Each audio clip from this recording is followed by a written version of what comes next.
கேட்டதை கொடுக்கும் அபிஜித் நட்சத்திர வழிபாடு இந்த மாதம் எப்போ வருது அப்படின்னு பார்த்தீங்கன்னா வர 4ஆம் தேதி செப்டம்பர் வியாழக்கிழமை வருது. அது ஆனால் இரவு நேரத்தில் தான் வருது. அதனால நீங்கள் வேலைக்கு போகிறவங்களுக்கெல்லாம் இந்த தடவை நம்ம வீட்டிலேயே அழகாக பூஜை பண்ணிக்கலாம். அது நட்சத்திரமும் திருவோணம் நட்சத்திரமும் சங்கமிக்கிற அந்த 24 நிமிடம் ரொம்ப ரொம்ப ரொம்ப பவர்ஃபுல். நீங்கள் 2 அகல் விளக்கு அதில் நெய் ஊற்றி மறக்காமல் நீங்கள் விளக்கேற்றுங்க. 11:33 மணிலேருந்து 11:57 வரைக்கும் நம்மளுக்கு இந்த அபிஜித் நட்சத்திர நேரம் நம்மளுக்காக வருது. ஸோ யாரெல்லாம் நீங்கள் வீட்டில் இருக்கீங்களோ தூங்காமல் கொஞ்சம் இல்லாட்டி அலாரம் வச்சு தூங்கி எந்திரிச்சு அது என்ன வேணாலும் நீங்கள் பண்ணிக்கோங்க.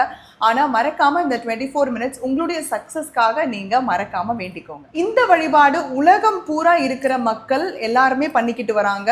நம்மளுடைய புண்ணிய சக்தி மட்டும்தான் இந்த வழிபாட்டு நேரத்தை நம்மளுக்கு கரெக்டாக காமிக்கும். இல்லாட்டி நம்மளே மறந்துடுவோம், நம்ம மிஸ் பண்ணிடுவோம். ஸோ யாரெல்லாம் புண்ணிய சக்தி